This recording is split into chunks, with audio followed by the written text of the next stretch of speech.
De um lado, Vasco da Gama, do outro, Grêmio.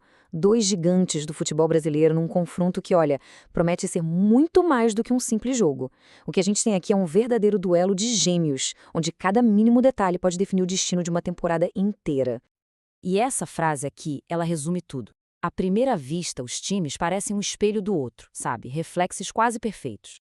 Mas como a gente vai ver, são justamente as pequenas rachaduras nesse espelho, os detalhes que quase ninguém vê, que vão decidir quem sai de campo aliviado e quem afunda de vez na crise. E bom, se esse tipo de mergulho tático e estatístico te interessa, já sabe, né? Deixa aquela curtida, se inscreve no canal e compartilha. É o que mais ajuda a gente a continuar produzindo material assim, cada vez mais a fundo. Ok, vamos começar e desvendar esse quebra-cabeça. Quando a gente fala de Vasco e Grêmio, pô, a camisa pesa, a tradição é gigante. Mas a grande pergunta é, essa tradição toda entra em campo de verdade? Ou a realidade do momento fala muito mais alto? Se a gente pegar a história completa do confronto, os números não mentem. A vantagem é clara para o Grêmio. Em 91 jogos, foram 41 vitórias do time gaúcho. Isso é quase metade dos confrontos. Uma superioridade que, no papel, claro, coloca o tricolor com um certo favoritismo.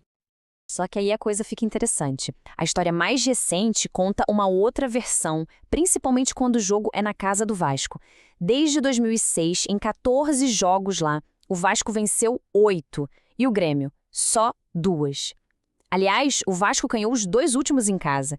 Então fica a pergunta, será que o fator casa é a grande arma do Vasco para equilibrar essa balança? Beleza, já vimos a história. Agora vamos para o presente, para os números da temporada.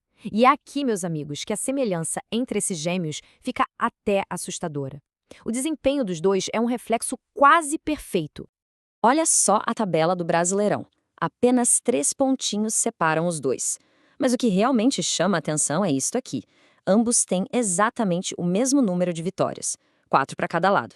A diferença, por enquanto, está ali, nos empates. E não para por aí. A semelhança no ataque é de cair o queixo. A média de finalizações jogando em casa é praticamente idêntica. 11,6 para o Vasco, 11,4 para o Grêmio. Os dois estão entre os que menos chutam a gol como mandantes, o que já acende um alerta, né? Mostra uma dificuldade real para criar chances. Agora, vamos virar a chave e falar da defesa. E olha que curioso, a fragilidade dos dois quando jogam fora de casa.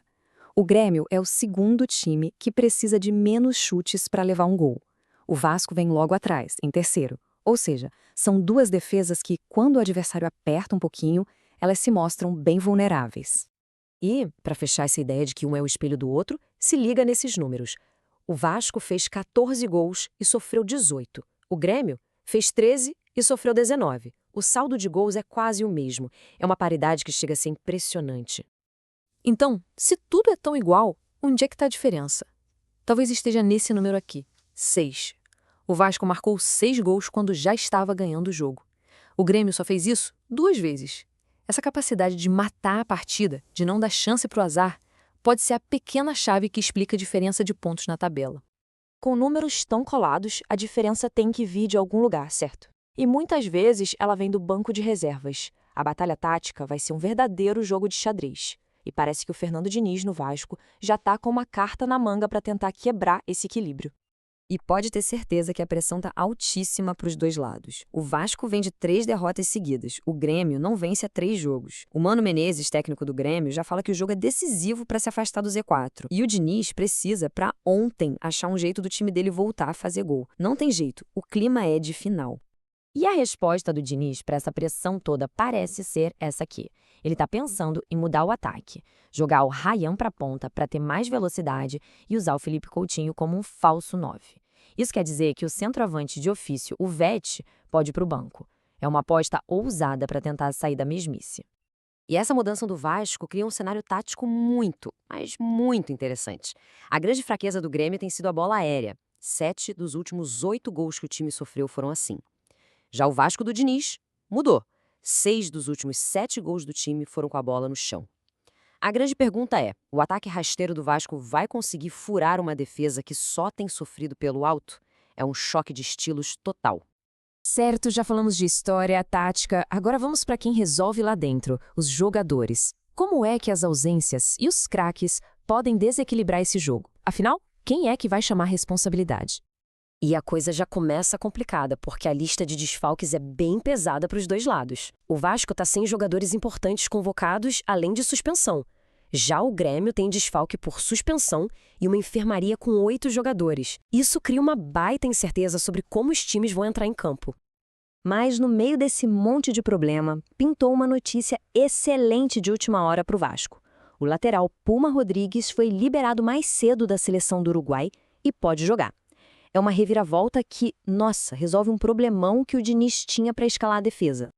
Então, a gente junta tudo isso, a história, os números idênticos, os desfalques, a tática, e a pergunta continua no ar. Se tudo é tão parecido, o que no fim das contas vai decidir esse jogo? Vai ser a ousadia de um técnico, o brilho de um jogador ou a força que vem da arquibancada? E isso nos leva ao ponto final. O que realmente está em jogo aqui?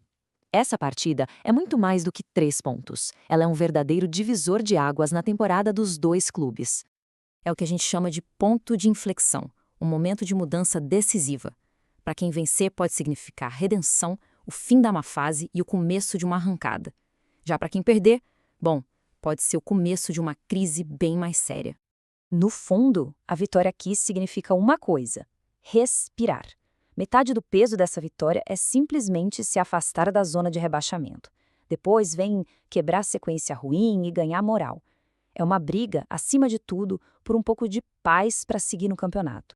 E aí, a gente volta para aquela pergunta que não quer calar. Vai ser o jogo da redenção, com o time ganhando fôlego? Ou vamos testemunhar o início do caos pro lado que sair derrotado? Mas de uma coisa a gente pode ter certeza.